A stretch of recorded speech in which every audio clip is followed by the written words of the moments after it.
Hello, everyone. My name is Justin Marsack, and I am an undergraduate student at Eastern Michigan University studying for a cybersecurity degree. Today, I will be presenting my experience abroad in South Korea during the fall 2019 semester. The goal of this presentation is to share that those on the autism spectrum are capable of being successful foreign exchange students. Before I begin, I just want to take a brief time to show what will be covered in the presentation. As you see here, I have a table of contents with the presentation being split up into 5 parts. The first part being the first step, the second part being stepping onto the land of the morning calm. Land of the morning calm was an old historic name that was given to South Korea, but now it's just called South Korea.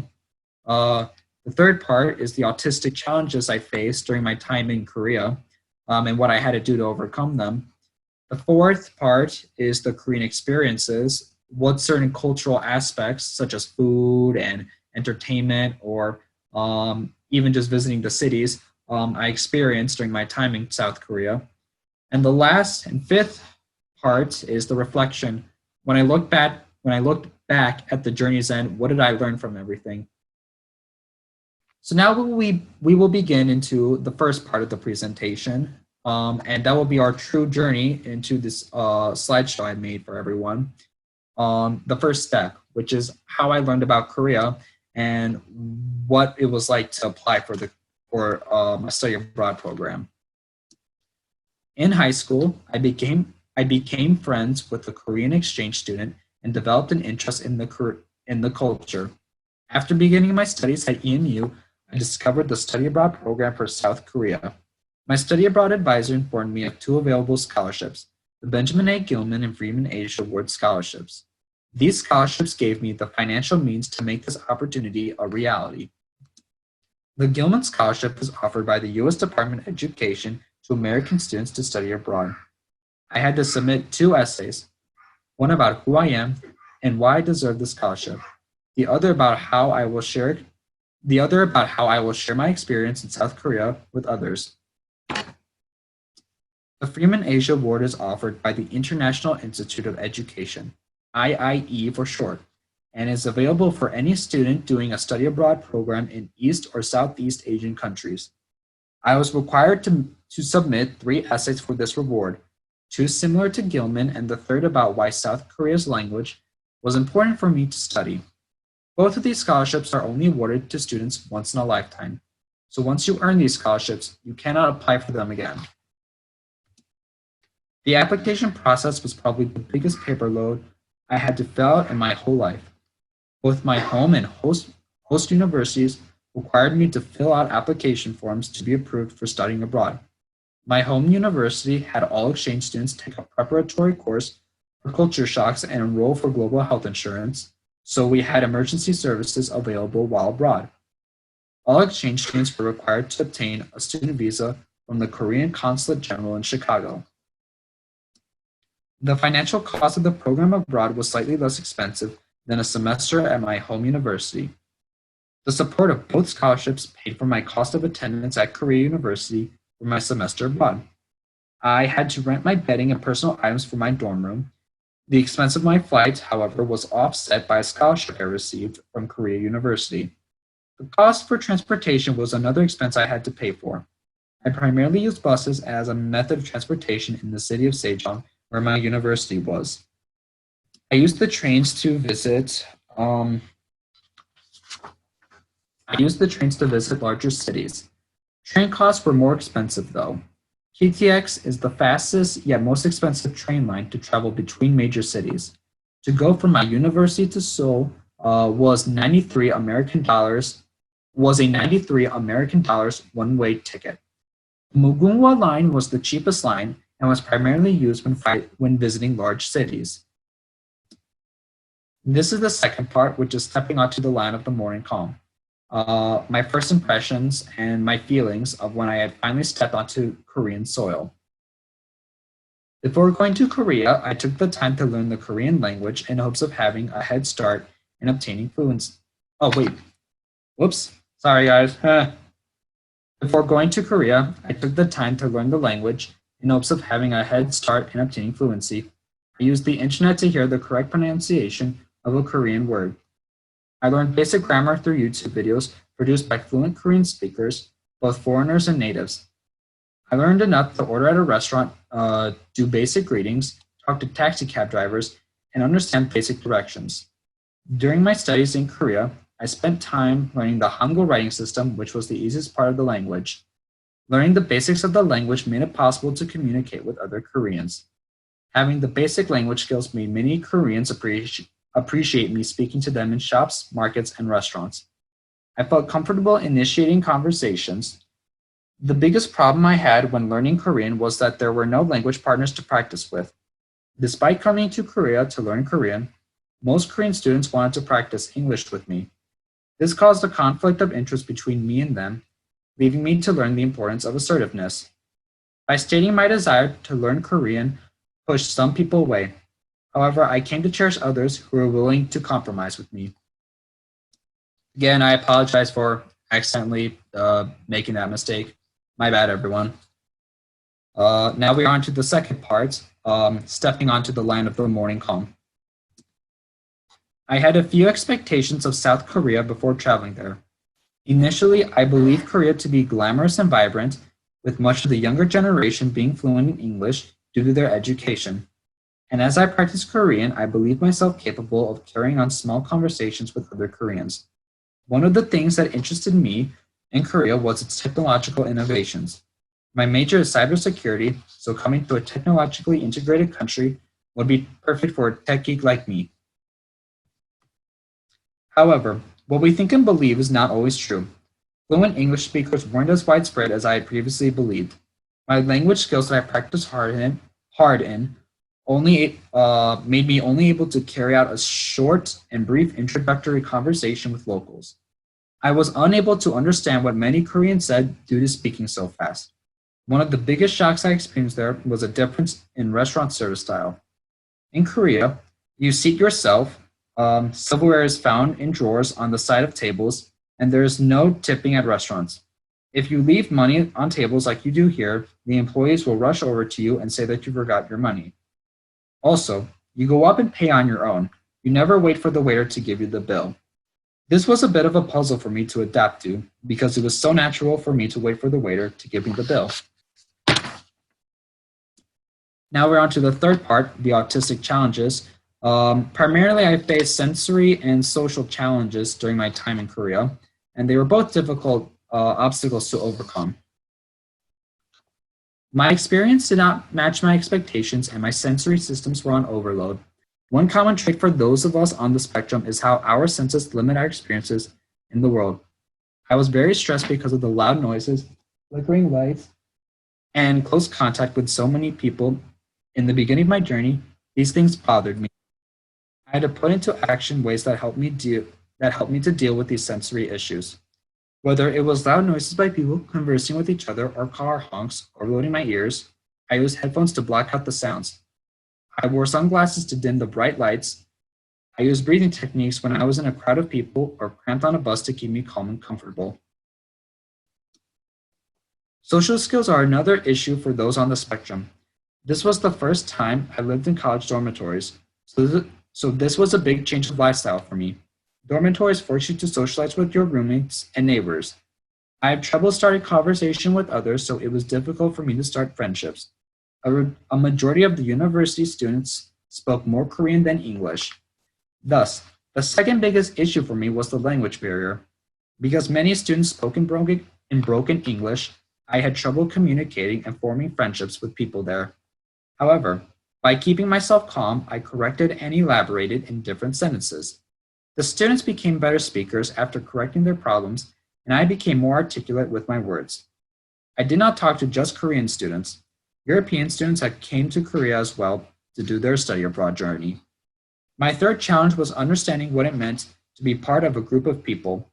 I have never been comfortable with big groups of people. Socializing with others on a regular basis drained me from time to time.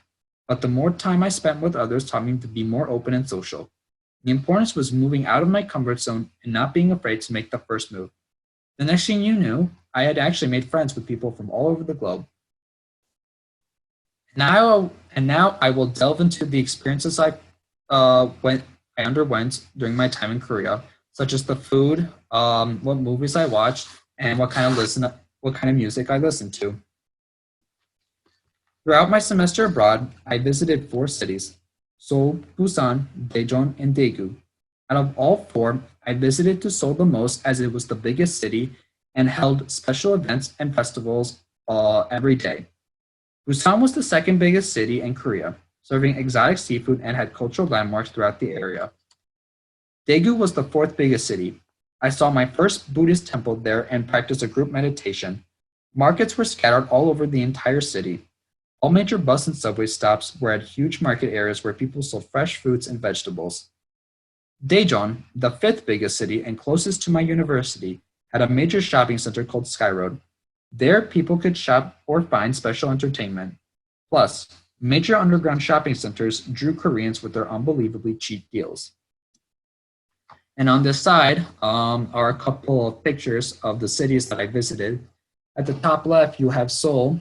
The mountain in the far back is called Namsan Mountain, and the tower on it is called Namsan Tower. Both serve as popular tourist attractions for the Korean people and foreigners to visit. The Namsan Tower actually used to be an old communications tower, but now it's been refitted and renovated as a tourist attraction resort. The second picture on the right is Busan. This picture specifically represents an area of Busan called Gamcheon Cultural Village, a area of Busan where both even the South Korean people of Busan and a lot of foreigners travel to buy a lot of souvenirs because gift shops are literally scattered all over the whole area. On the bottom left corner is Daegu.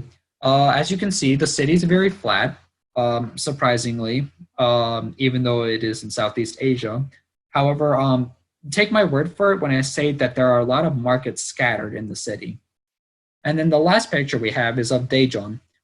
This bridge that the picture shows is called the Expo Bridge. At night, it lights up with neon lights or all sorts of rainbow or electric lights. And depending on the night, it could serve to be an aesthetic or romantic view.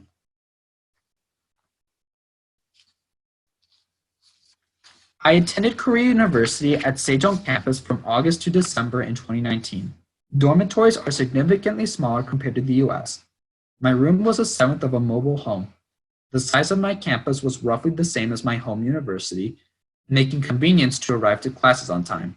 However, I felt more services were offered and available unlike my home university.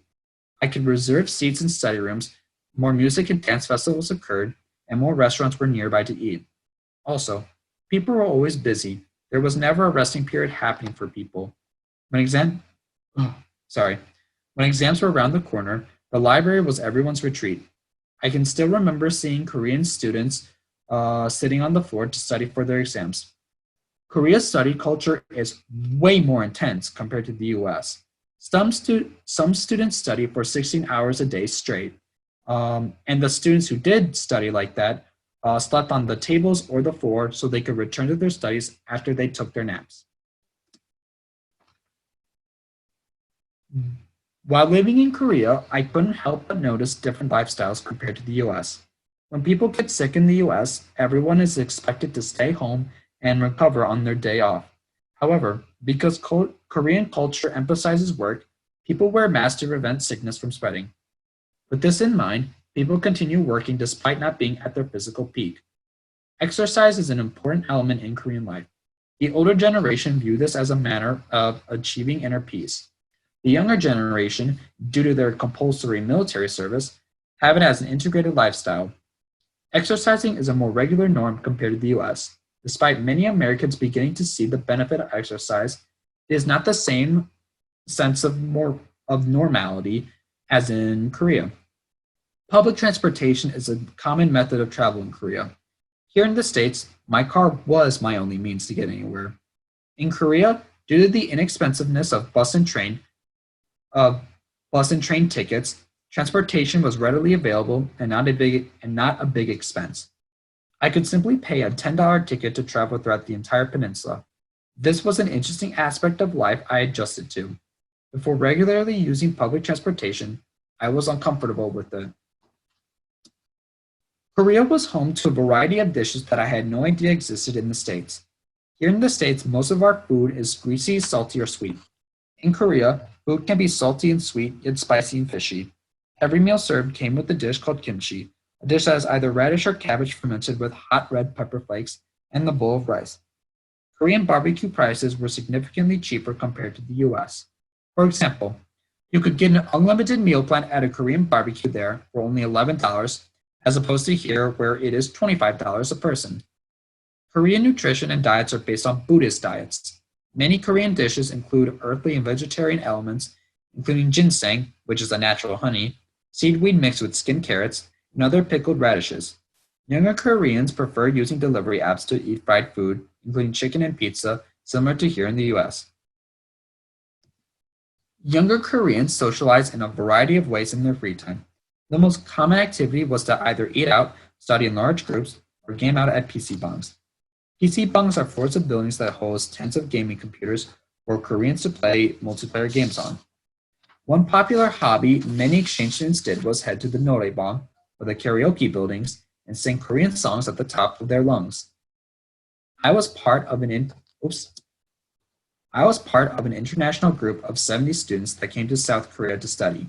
American and European students had made up the majority of the exchange student group.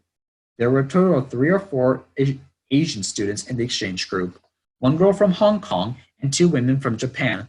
The majority of European students came from France and the Netherlands. But there were also people from England, Sweden, Italy, and Germany. Spending a semester with them opened my eyes to what other parts of the world existed and broadened my horizons on what the world consisted of.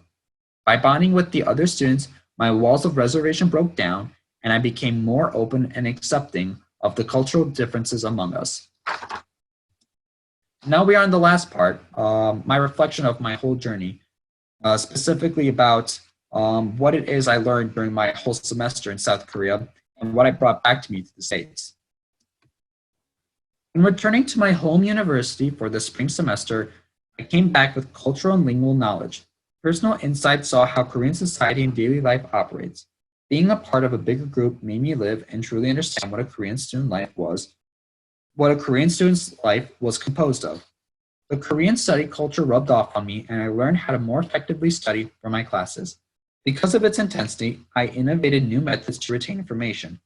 Such methods included using an online flashcard system to better remember vocabulary, rewatching lecture videos, emailing the professor questions on certain topics you do not understand.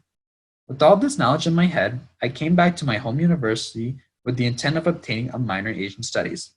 This minor would go along amazingly well with my major in information assurance and cyber defense. As my time abroad came to an end, I realized that all the people whom I befriended would never forget me and miss me. When it was time for me to finally leave South Korea at Incheon Airport, I realized I was not leaving there empty-handed. I had learned the importance of leaving one's comfort zone. When doing something new, always stay calm.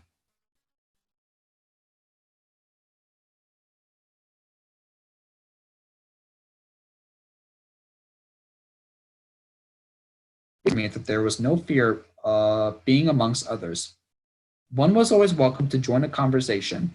And lastly, for every breath and second I spent with all my friends there, I enjoyed every moment there rather than dwell on the painful truth that I would have to leave them. I know now that I can rise to new challenges. As they say in Korea, 감사합니다, 여러분, which means thank you, everyone.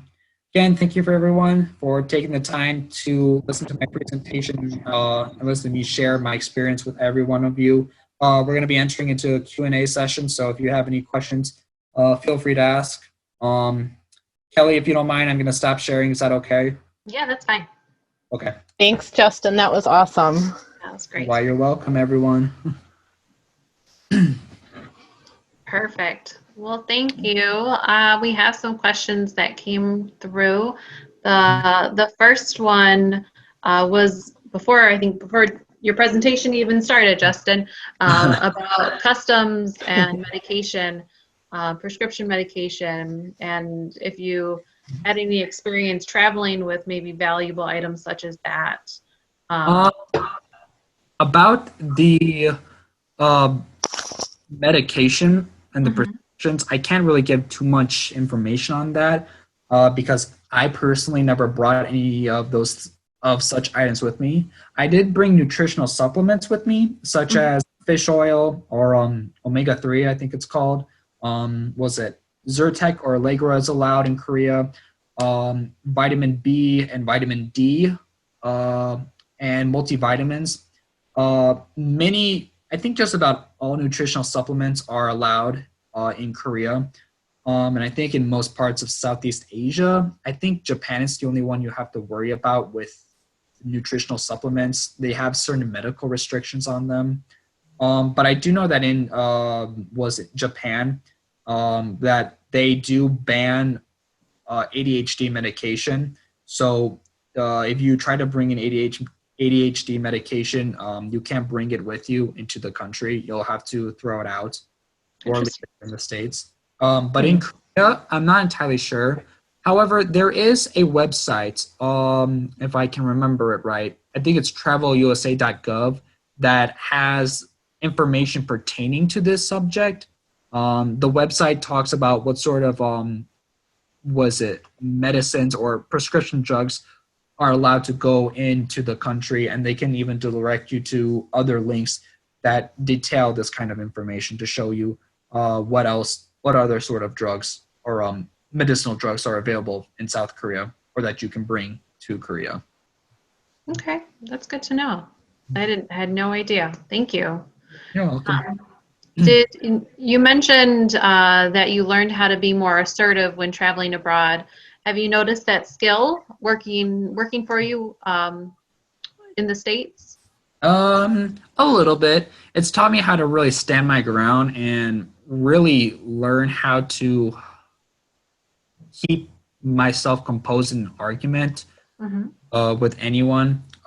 Specifically, it's helped me with dealing with people who are more than unwilling to cooperate, such as trying to convince them or persuade them that they should do a certain thing on a school project, or convincing a professor to help me or aid me with something. Um, what is it? Learning how to be assertive with these people taught me how to believe in what I want to do. And it also taught me how to really um, spread my message, how to communicate my message clearly, whether it would be through my body language or my tone of voice. Very good. Great. Did you like the food there?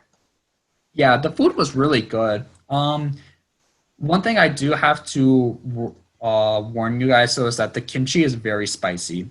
They actually have, as I stated before in my slides, they had two types of kimchi. One was with cabbage, the other was with radish. The radish kimchi is more sweeter, but it doesn't take the spice away.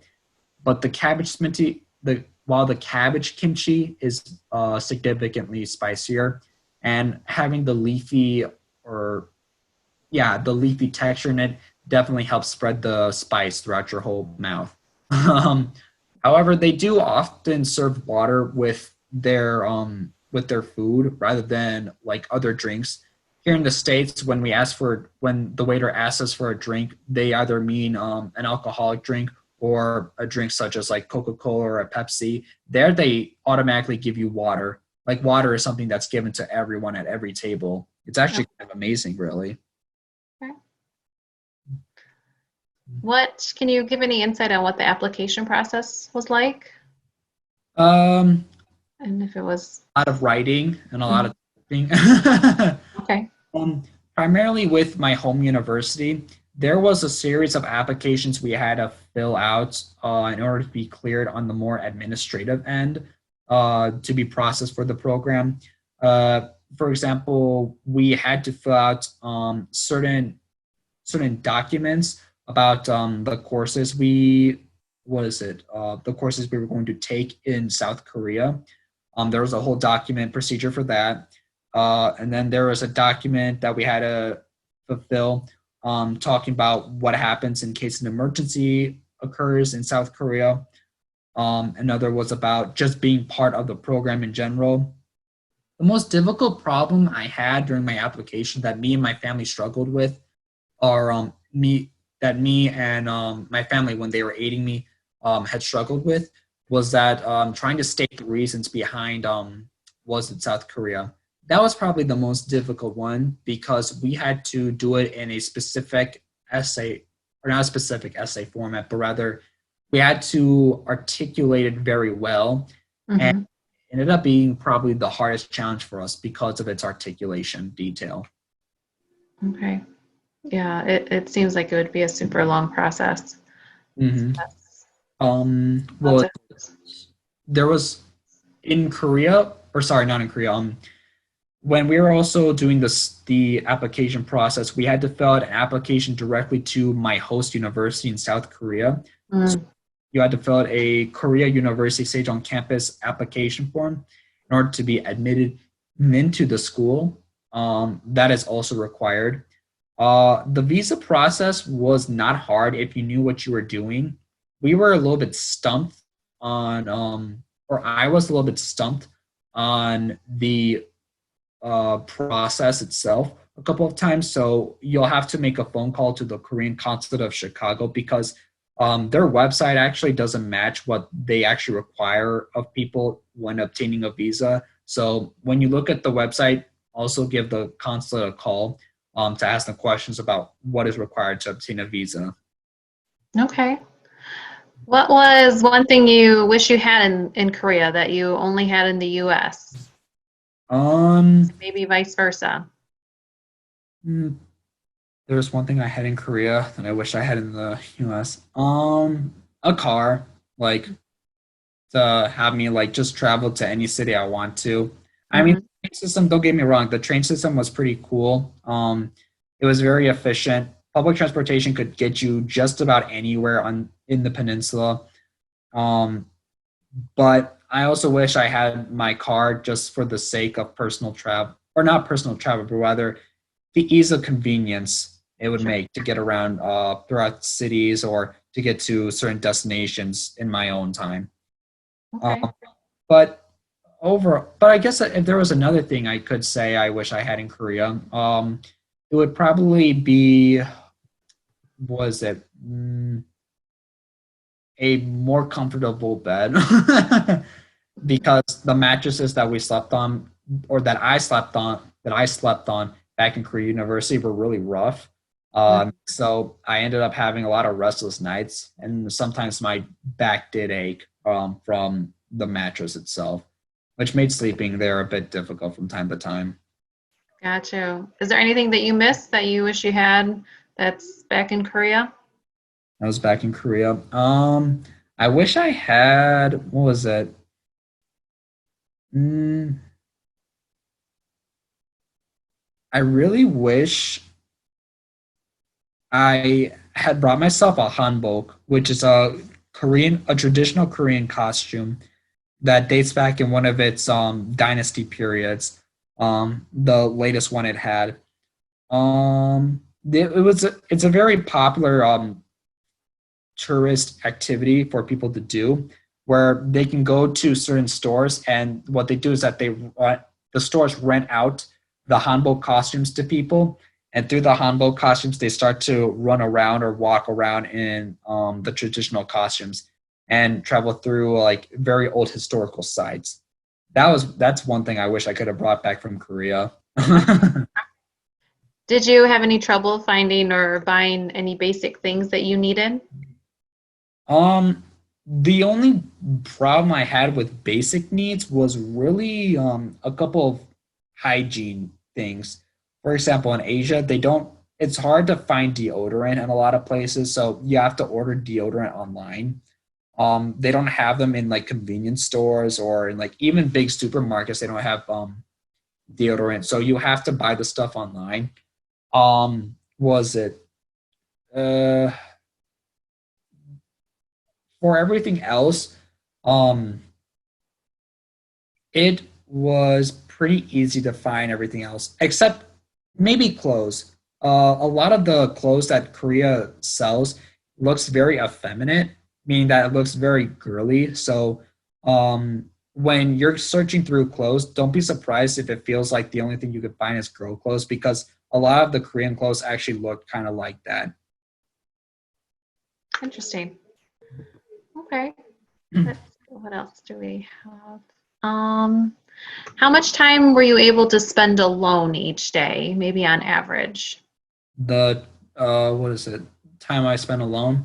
Mhm. Um, I wasn't really that alone during the weekdays. On the weekends, I was a little bit more alone because sometimes my Korean roommates would leave and go visit their families, or all the exchange students would just leave the campus to go travel.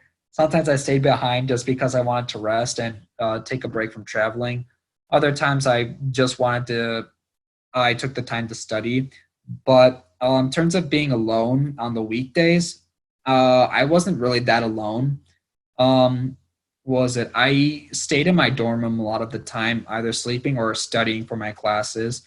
And the times when I did go out with my friends, we cherished every moment of it, spending about was it 1 to 2 hours a day with each other, trying to do everything, all in that time period allocated to us. Okay.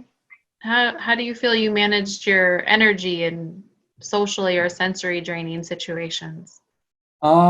With managing my social energies, it got a little bit difficult trying to get assimilated into the group, and be friendly with everyone. It took a lot of getting used to, or at least not. Sorry, that's wrongly worded. Rather, it was a bit too fast for me to adjust to. But as time continued, I started to become a little bit more better at it and more comfortable with everything I was doing, regarding talking to these people and familiarizing myself with them. Um, Let me think. I just realized I had to take a deep breath, and talking to your family is good too as well. Sometimes Mhm. I ask them help on like what help with certain social situations I needed to do, and they would sometimes give me the advice. I would put that advice to good use, and I became better friends with some of the exchange students. I even made a couple of best friends from there as well. With sensory issues, it was there were ways to work around it. Was it South Korea is a very urbanized country, so there's a lot of machine noise going around and a lot of foot travel and crowd talking as well. So as I stated before in my presentation, having the headphones definitely helped. But regarding the what is it, the sunlight, or was it the bright lights in certain districts of the city, or in Korea, sometimes it just helped to just keep your head down, closer looking at the ground rather than up, because most of the lights came from above you rather than was it from below. So looking down at the ground helped from time to time. Okay. Did you, I think you mentioned being in a compact place on the train. How did you manage making sure you had enough space and not getting overwhelmed? One of the things about Southeast Asian, or I guess East Asian and Southeast Asian countries and cultures, is that it's very densely populated. Like there's a high population density. Everyone's very close together. Was it in both cities and and in towns? Ugh, sorry. The thing you have to realize is that you have to come to terms and you have to accept the fact that the situation is always going to be like that. The bus or the train is always going to be crowded. So you'll just have to learn how to share the space with everyone around you, um, especially in trains. I remember one time was that I had standing tickets where you go to one of the cars in the train, and you stand there for the whole ride. And I was standing there for about 3 hours straight. The train started to become more and more packed with people, which made things very uncomfortable. But the more I looked around and I realized I had to accept the situation, the easier it became, the easier, the more easily adjusted I became to dealing with my situation. Taking deep breaths helps you with these sort of things. And then and sometimes when you look around and see the action of other people, you realize that they're also not being affected by what's happening too. Sure. By taking encouragement and inspiration from the others around you, you learn that you can also deal with the situation as well. That's a good point. That's a good way to look at it. What classes did you take while you were over there? Unfortunately, Korea didn't really have any classes towards my major, so I had to take general education classes. The general education classes I took were in a very diverse field. Humanities, general education, what was it? I even took I took my language and my culture class there. Those two I actually really liked, the language and the culture class. The language and the culture class really helped me better understand Korean concept or Korean culture and how to speak to other Koreans. And it made socializing with other Koreans even easier for me. It took less work. It made things easier, less difficult for me to talk to the other Korean students when it came to using my Korean skills on them. But taking my other classes, my humanities and my economic class as well, it taught me more about how Korean study culture and Korean academic life works in the country, and and it's very interesting to see was it the differences between the two because here in the States, it's like what is it? American academic life. It's like it's mainly individual. It all comes from your own motivation or your own spirit. In Korea, it can come from your own motivation too, but it can also come from other sources. And that's what pushes a lot of Koreans to work so as hard as they do, actually. Okay, thank you. I think my last question, and everybody, you can correct me if I skipped or if I missed anything. Where else do you think that you will travel besides South Korea? I think I'll travel probably to Japan. Was it? Maybe I'll even visit what's the other place? Vietnam or Thailand. A lot of the exchange students they visited Thailand and Japan. Those were very popular destinations for everyone to visit. Actually, I remember. Was it sad that I never took the time myself? I was there to study Korean, and so I thought it best just to stay specifically within Korea to that way better improve my Korean skills. But looking back on it now, it seemed like it would have been a better option to have just traveled outside of Korea and traveled to the other countries such as Japan or Thailand.